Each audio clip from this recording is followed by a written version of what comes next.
Slogan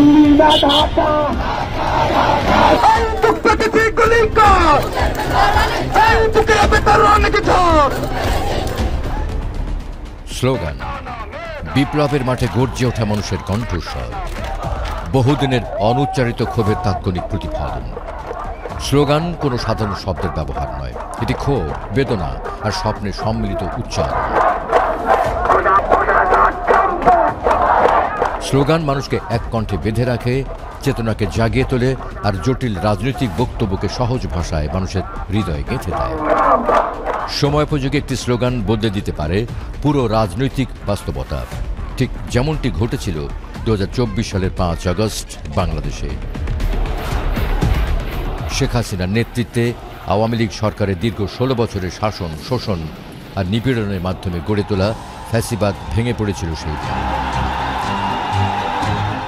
পালিয়ে যেতে হয়েছিল দেশ ছেড়ে, যার সূচনা হয়েছিল সরকারি চাকরিতে বৈষম্যমূলক কোটা ব্যবস্থা সংস্কারের দাবিতে ওঠা স্লোগান কোটা না মেধা, মেধা মেধা দিয়ে।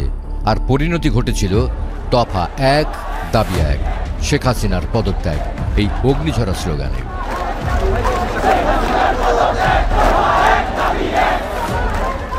এটি সত্যি যে পৃথিবীর ইতিহাসে গণবিপ্লব, গণ অভ্যুত্থান কিংবা বিপ্লব অনেকভাবে প্রকাশিত হয়। আমাদের জুলাই রেভলিউশন বা আমরা বলি মনসুন রেভলিউশন বা ক্রাউড সোর্স রেভলিউশন, এইটার একটা বড় এক্সপ্রেশন হয়েছে আপনার স্লোগানে, গ্রাফিটিতে, এইসবের ভিতর দিয়ে। এবং আমরা দেখেছি যে জুলাই অগাস্টে যে স্লোগানগুলো, সেগুলো কিন্তু দীর্ঘ 16-17 বছরের অপশাসনের ফল। এটি দীর্ঘদিনের রাজনৈতিক পরিস্থিতির বহিঃপ্রকাশ। এটি আমরা যে জীবনের ভেতরে ছিলাম সেই জীবনের একটি চালচিত্র, এবং আমরা যেই শাসনটিকে বিদায় করতে চেয়েছি তার ব্যাপারে সবচেয়ে মোক্ষম অস্ত্র, এবং ভবিষ্যতে আমাদের নতুন বাংলাদেশের যে স্বপ্ন এবং আকাঙ্ক্ষা সেটিকে চিত্রায়ন করতে চাওয়া।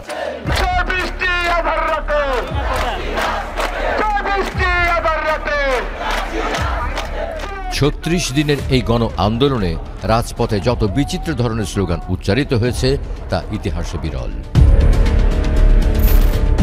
শুধু স্লোগানগুলো দেখলেই জুলাই অভ্যুত্থানের সময়রেখা বোঝা যায়। কোথা থেকে শুরু, কিভাবে ক্ষোভ আর দাবি বদলেছে, সবই ফুটে ওঠে এই স্লোগানে। স্লোগানের একটা বড় ক্যারেক্টার হচ্ছে এক লাইনে কিংবা 2 লাইনে আপনি আপনার মর্মবেদনা কিংবা আপনার প্রত্যাশাটিকে ফুটিয়ে তুলতে পারছেন কিনা। কাজেই স্লোগানগুলো আমাদের কাছে এতই আকর্ষণীয় হয়েছিল, গ্রাফিটিকে মিলিয়ে আমাদের মনে হয়েছিল যে ঢাকার দেয়ালে এক টুকরো বাংলাদেশ হাজির হয়েছে। কোটা সংস্কারের দাবি থেকে সরকার পতনের আন্দোলনের রূপ নিতে নিতে বদলে গেছে আন্দোলনের দাবি, মিছিলের স্লোগান ও অভ্যুত্থানের ভাষা। 2024 সালের জুনের 5 তারিখে হাইকোর্টের যে পরিপত্র, সেই পরিপত্রটি বাতিল করার ফলে কিন্তু যারা সাধারণ শিক্ষার্থী ছিল তাদের মধ্যে একটি ক্ষোভের সৃষ্টি হয়, যারা চাকরি প্রার্থী ছিল। তো সেই জায়গা থেকে তারা তাৎক্ষণিকভাবে রাতে ঢাকা বিশ্ববিদ্যালয় কেন্দ্রীয় গ্রন্থাগার থেকে বেরিয়েছে এবং প্রত্যেকে একটা কমন স্লোগান দিয়েছে, সেটি ছিল কোটা না মেধা, মেধা মেধা। তো এই স্লোগানটি একেবারে শুরুর পর্যায়ে যখন বিশ্ববিদ্যালয় বন্ধ হয়, অর্থাৎ কোরবানির ছুটির আগ পর্যন্ত, যদি তারিখ ধরে বলি তাহলে 9 জুন পর্যন্ত এই স্লোগানটি ছিল। তারপরে আমরা 9 তারিখে যখন সরকারকে আলটিমেটাম দেই, আলটিমেটাম দেওয়ার পরে কিন্তু 1 জুলাই তারিখ থেকে আমাদের আন্দোলনটি আবার বেগবান হয়। প্রথম দিকে আমাদের সেই স্লোগানই ছিল যে কোটা না মেধা, মেধা মেধা। আন্দোলনের শুরুর দিনগুলোতে রাজপথে শোনা গিয়েছিল কোটা না মেধা, মেধা মেধা, কিংবা আমার সোনার বাংলায় বৈষম্যের ঠাঁই নাই। এমন সরল কিন্তু শক্ত স্লোগান। যখন আমরা দেখলাম যে প্ল্যাটফর্মটির নাম বৈষম্য বিরোধী, তখন তার রাজনৈতিক তাৎপর্যটি কিন্তু অনেক বড় হয়ে গেল, এবং সমাজে বৈষম্য, রাজনীতিতে বৈষম্য, রাষ্ট্রে বৈষম্য, এই যে আমাদের প্রতিদিনের জীবনযাপনে যে বৈষম্য, সেটিকে নিয়ে কিন্তু আন্দোলনটি দানা বাঁধল। সো কোটা না মেধা, মেধা মেধা, এই স্লোগানটি পুরো বাংলাদেশকে এক করতে পেরেছিল, পুরো বাংলাদেশকে বোঝাতে পেরেছিল আন্দোলনটি কী নিয়ে, এবং পুরো বাংলাদেশকে বোঝাতে পেরেছিল আগামীর স্বপ্ন আমাদের কি, সেটি হচ্ছে বৈষম্য বিরোধী একটি বাংলাদেশ তৈরি করা। এই স্লোগানটি আমার ধারণা স্লোগানের ইতিহাসে একটা অত্যন্ত উপরে স্থান পাবে। এত 4টি শব্দে এমন করে বলে ফেলতে পারা যে একটা আন্দোলনের চরিত্র কি বা স্বপ্ন কি বা আকাঙ্ক্ষা কি, সেটি পৃথিবীতে বিরল। তার মানে কি মুক্তিযোদ্ধার সন্তান নাতিপুতিরা কেউ মেধাবী না, যত রাজাকারের বাচ্চারা নাতিপুতি হলো মেধাবী, তাই? যখন ফ্যাসিস্ট শেখ হাসিনা আন্দোলনকারীদের রাজাকারের বাচ্চা বলে আক্রমণ করে, তখনই ক্ষোভের ঢেউ নামে ঢাকা বিশ্ববিদ্যালয় সহ আশেপাশে সকল শিক্ষা প্রতিষ্ঠানে। মধ্যরাতেই বিক্ষুব্ধ ছাত্ররা গর্জে ওঠে নতুন স্লোগানে, তুমি কে আমি কে, রাজাকার রাজাকার, কে বলেছে স্বৈরাচার স্বৈরাচার, কিংবা চাইলাম অধিকার হয়ে গেলাম রাজাকার। চেয়েছিলাম অধিকার হয়ে গেলাম রাজাকার। মানে আমি যখন প্রথম ওই যে তুমি কে আমি কে রাজাকার রাজাকার কয়েকটা মিছিল আসার সময় এই স্লোগানটা শুনি, মানে রাজাকার এই ট্যাগটা দেওয়ার মধ্যে দিয়ে এটা আসলে ছাত্র সমাজ তখন এটা প্রত্যাখ্যান করে যে রাজাকার শব্দটা তো আসলে আমরা একটা গালি হিসেবেই দেখি। এই 24 সালে এসেও যেই মানে মুক্তিযুদ্ধের যে স্পৃহা, এটা এই প্রজন্ম আসলে একই রকমভাবে ধারণ করে।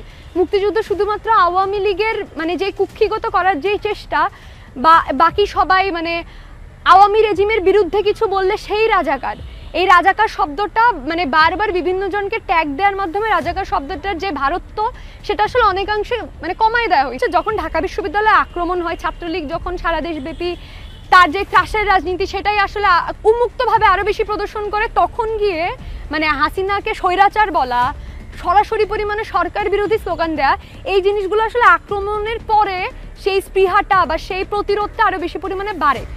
পরবর্তীতে আসলে স্লোগানগুলো এবং মানুষের যে ভাষা সেটা 16-17 তারিখের পর থেকে আরও বেশি পরিমাণে সরকার বিরোধী হতে থাকে।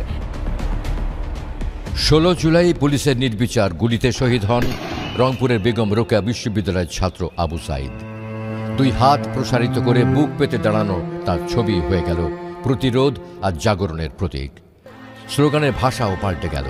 এরপর থেকেই স্লোগান শুরু হয়, বুকের ভেতর অনেক ঝড়, বুক পেতেছি গুলি কর, আমার খায় আমার পরে আমার বুকেই গুলি করে। জুলাই 16 তারিখ আবু সাইদকে যখন গুলি করা হয়, তখন কিন্তু আমরা ছিলাম কেন্দ্রীয় শহীদ মিনারে, এবং ঢাকা বিশ্ববিদ্যালয়ে 15 জুলাই তারিখে ছাত্রলীগের নৃশংস হামলার প্রতিবাদে আমরা সেখানে মিছিল করছিলাম, সেখানে অবস্থান নিয়েছিলাম। তো সেই জায়গায় হঠাৎ করে আমরা শুনতে পাই যে আবু সাইদ, যিনি একজন সমন্বয়ক ছিলেন বেগম রোকেয়া বিশ্ববিদ্যালয়ের, তো তাকে গুলি করে হত্যা করা হয়েছে। 17 তারিখ থেকেই মূলত আমাদের স্লোগানে পরিবর্তন আসতে থাকে, যে বুকের ভেতর অনেক ঝড়, বুক পেতেছি গুলি কর, আমার খায় আমার পরে আমার বুকে গুলি করে। তো এক এক সময়ে এক এক পরিস্থিতিতে এক একটি স্লোগান দেওয়া হয়েছে, এবং এই স্লোগানের যে তীব্রতা এবং স্লোগানের যে শ্লেষাত্মক ভাষা, এটি তীব্র হয়েছে মূলত 16 তারিখের পর থেকে। আন্দোলন সংগ্রামের এই সময়টাতে নির্লজ্জ ছাত্রলীগ ও পুলিশের গুলিতে নির্মমভাবে শহীদ হন অসংখ্য মানুষ। এই নৃশংস হত্যাযজ্ঞের প্রতিবাদে তখন গোটা দেশের রাজপথ প্রতিনিয়ত মুখর হয়েছিল। আমার ভাইয়ের রক্ত বৃথা যেতে দেব না, জেগেছে রে জেগেছে, ছাত্র সমাজ জেগেছে, লেগেছে রে লেগেছে, রক্তে আগুন লেগেছে, দিয়েছি তো রক্ত আরো দেব রক্ত, এর মতো জ্বালাময়ী স্লোগান।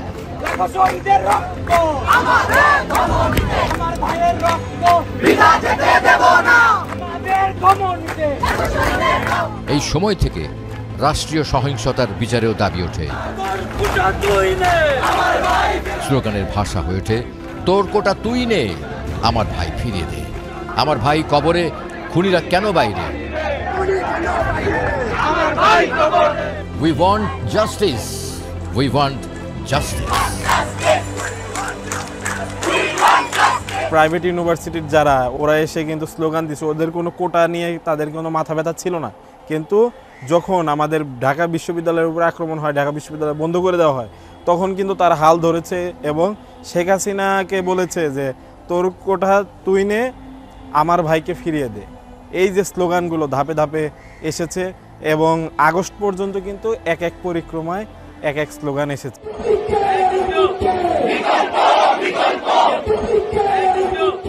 ফ্যাসিস্ট হাসিনা শাসনপন্থীদের দীর্ঘদিন ধরে চালু একটা বয়ান ছিল, আওয়ামী লীগের বিকল্প নেই। 25 তারিখ থেকে সেই বয়ান বা ন্যারেটিভ ভেঙে পড়তে শুরু করে। সৃষ্টি হয় তুমি কে আমি কে, বিকল্প বিকল্প, এই ধরনের স্লোগান। এই যে তুমি কে আমি কে, বিকল্প বিকল্প, 16 বছর আমাদেরকে একটি গান শোনানো হয়েছে যে শেখের বেটি শেখ হাসিনা এবং তার কোনো বিকল্প নাই, দলে নাই, পার্লামেন্টে নাই, সরকারে নাই, এমনকি এই অঞ্চলেই নাকি নাই। কেউ কেউ তো তাকে গণভবনে প্রশ্ন করতে গিয়ে বলেছিল উনি পৃথিবীতেই তার বিকল্প নাই। কাজেই আমাদের যে তেল মারার সংস্কৃতি সেটি এই লেভেলে পৌঁছে গেছিল এবং উনি প্রায় 15 বছর আমাদের ক্ষমতা কুক্ষিগত করে 3টি পচা নির্বাচন করে দলের কর্মীদেরকে বলেও ছিলেন যে উনি সব কিছু করতে পারেন এবং আমার ধারণা জুলাই আগস্টেও কোনো কোনো লোক ভেবেছিল শেষ পর্যন্ত নেত্রী রক্ষা করবেন। কাজে এই বক্তব্যটি বা স্লোগানটি যখন আসে তখন মানুষ বুঝতে পেরেছিল যে এই যে বিকল্প নেই বলে আমাদেরকে যে একটি ঘুমপাড়ানি গান শোনানো হয়েছিল সেটির আসলে মিথ ভেঙে গেছে, সবার বিকল্প আছে। এটি গণতান্ত্রিক সংস্কৃতি বা চিন্তার একটি বড় পর্যায়। এই স্লোগানটি এই অর্থে তাৎপর্যপূর্ণ যে একটি সামন্তবাদী ফিউডাল অ্যাপ্রোচের বাইরে একটি গণতান্ত্রিক অ্যাপ্রোচের ধারক এবং বাহক এই স্লোগানটি। আওয়ামী লীগের 16 বছরের শাসন আমলে দিল্লির গোলামিতে অন্ধ ছিল ঢাকা। আন্দোলনের সময়ও দিল্লির নানা অপতৎপরতা, ঘৃণ্য ষড়যন্ত্র লক্ষ্য করা যায়। ছাত্র জনতা তখন ফুঁসে ওঠে দিল্লির এই আধিপত্যবাদের বিরুদ্ধে। স্লোগান দেয় দিল্লি না ঢাকা, ঢাকা ঢাকা, গোলামি না আজাদি, আজাদি আজাদি। এসব বিপ্লবী স্লোগানে কেঁপে ওঠে রাজপথ। এই স্লোগানটা দিয়ে আসলে রাজনৈতিকভাবে শেখ হাসিনাকে চ্যালেঞ্জ করা হয়েছে। শেখ হাসিনা আমাদের রাষ্ট্রটাকে ধরা চলে যে আমাদের পার্শ্ববর্তী যে রাষ্ট্র বা প্রতিবেশী যে দেশ, সেই প্রতিবেশী দেশের কাছে বাংলাদেশের যে সার্বভৌমত্ব সেটাকে অনেকখানি বিকিয়ে দিয়েছে।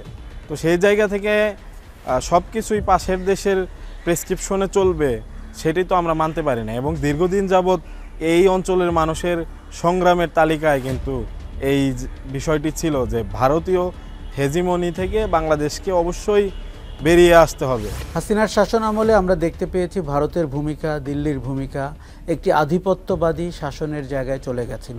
তারা আমাদের অভ্যন্তরীণ রাজনীতি নিয়ন্ত্রণ করতেন, কূটনীতি নিয়ন্ত্রণ করতেন, অর্থনীতি নিয়ন্ত্রণ করতেন, এমনকি তাদের গোয়েন্দারা ঢাকায় অনেক কারসাজি করতেন কি করে হাসিনার শাসনকে দীর্ঘ করা যায়। কাজেই একটি তো হচ্ছে যে আমাদের ঢাকা কেন্দ্রিক হওয়া, বাংলাদেশপন্থী হওয়া, আরেকটি হচ্ছে যে আমরা যেই আজাদি 71 সালে খুঁজেছি, যে আজাদি 47 সালে খুঁজেছি, সেই আজাদির ডাক আমাদের আবার দিতে হয়েছে 24 সালে। তার মানে আমরা একটা গোলামির ভেতরে চলে গেছিলাম যেখানে আপনার কথা প্রতিফলিত হচ্ছিল না, গুটিকয় মানুষের পক্ষে মানে আপনার পলিসি হচ্ছিল এবং বাংলাদেশ কার্যত একটি গোলামির রাষ্ট্রে পরিণত হয়েছিল। আন্দোলনের এক পর্যায়ে ফ্যাসিস্ট হাসিনা তার সর্বোচ্চ শক্তি দিয়ে আন্দোলন দমনের চেষ্টা চালায়। আওয়ামী লীগের সন্ত্রাসী গ্রুপ, পুলিশ, র্যাব আর বিজেপিকে নামিয়ে রাজপথে নির্বিচারে গুলি করে হত্যা করে শত শত নিরীহ ছাত্র জনতা। রাজপথে তখনই গর্জে ওঠে নতুন স্লোগান, আপোষ না সংগ্রাম, সংগ্রাম সংগ্রাম, দালালি না রাজপথ, রাজপথ রাজপথ। রাজপথই হয়ে ওঠে একমাত্র উত্তর।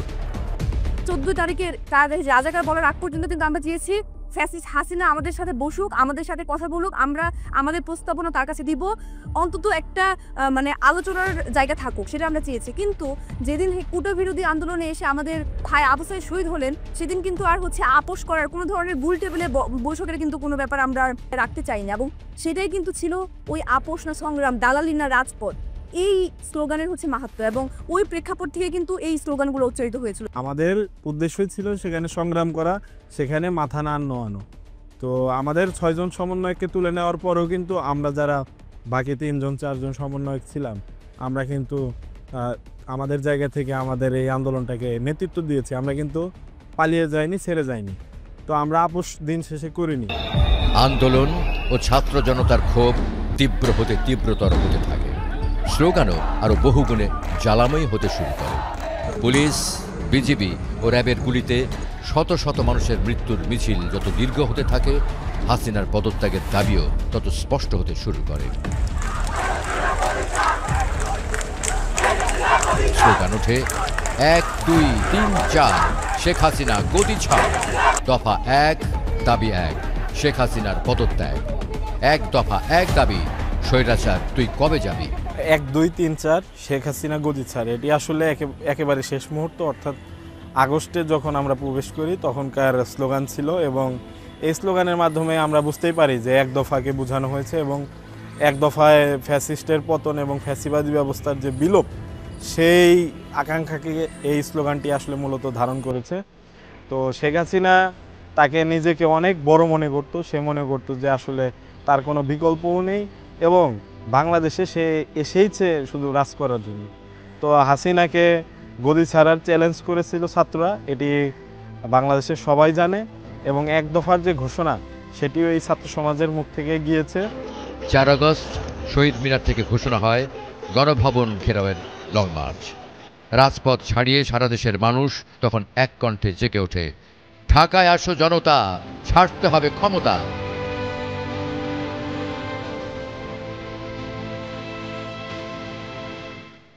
পরের দিন 5 আগস্ট সকাল থেকে ছড়িয়ে পড়ে হাসিনার পালানোর গুঞ্জন। উল্লিখিত জনতা তখন গর্জে ওঠে নতুন স্লোগানে, পালাইছে রে পালাইছে, হাসিনা পালাইছে। আর সেই গুঞ্জনই বিকেল হতে না হতেই পরিণত হয় বাস্তবে। এভাবে এই স্লোগান শুধু শব্দ ছিল, এ ছিল জনতার সাহস, ক্ষোভ আর মুক্তির শপথ। স্লোগান কিন্তু অনেক পাওয়ারফুল, এবং আমরা স্লোগানকে শুধু স্লোগান বললে তাকে খাটো করে দেখা হবে, কারণ স্লোগান তো আপনার মনোবেদনা, স্লোগান আপনার চাওয়ার মর্মার্থ, স্লোগান আপনার আশা আকাঙ্ক্ষার প্রতিফলন। আপনি কেমন রাজনীতি দেখতে চান সেটা নিয়ে জুলাইতে স্লোগান হয়েছিল। আপনি হাসিনার বিকল্প খুঁজে পেয়েছেন, স্লোগান হয়েছিল। তার মানে আপনি টোটালিটেরিয়ান, স্বৈরাচারী, ফ্যাসিবাদী শাসনের পতন চেন, স্লোগান হয়েছিল। সাধারণ মানুষের জয়গান, যে রিক্সা চালক ওনাকে নিয়ে স্লোগান হয়েছিল। এমনকি টেলিভিশন চ্যানেলের ভূমিকা কি হবে সেটি নিয়েও স্লোগান হয়েছিল। তার মানে হচ্ছে আমাদের রাষ্ট্র, সমাজ, জীবনযাপন, গণমাধ্যম, এর প্রত্যেকটার রূপকল্প স্লোগান তৈরি হয়েছে। কাজে এটি শুধু স্লোগান না, এটি সময়ের ভাষা এবং আগামীর চাওয়ার প্রতিফলন। এইভাবে বাংলাদেশ রাষ্ট্র নতুন যে বন্দোবস্ত, নতুন যে স্বপ্ন দিয়ে আমরা দেশ গড়তে চাচ্ছি, তার একটি ম্যাগনা কার্টা এই স্লোগানগুলো। মেধা না কোটা, বৈষম্যের বিরুদ্ধে শুরু হওয়া এই কণ্ঠস্বর শেষ পর্যন্ত পৌঁছায় শাসকের পতনে। তাই ইতিহাসের পাতা সাক্ষী হয়ে থাকবে, বুক ভরা রক্ত আর অগ্নিঝরা স্লোগানই একদিন বদলে দিতে পারে শাসন আর শোষণের মানচিত্র। রাজপথে মানুষের বুক আর মুখ যখন এক হয়ে যায়, তখন আর কোনো শক্তি, কোনো নিপীড়ন চিরকাল টিকতে পারে না।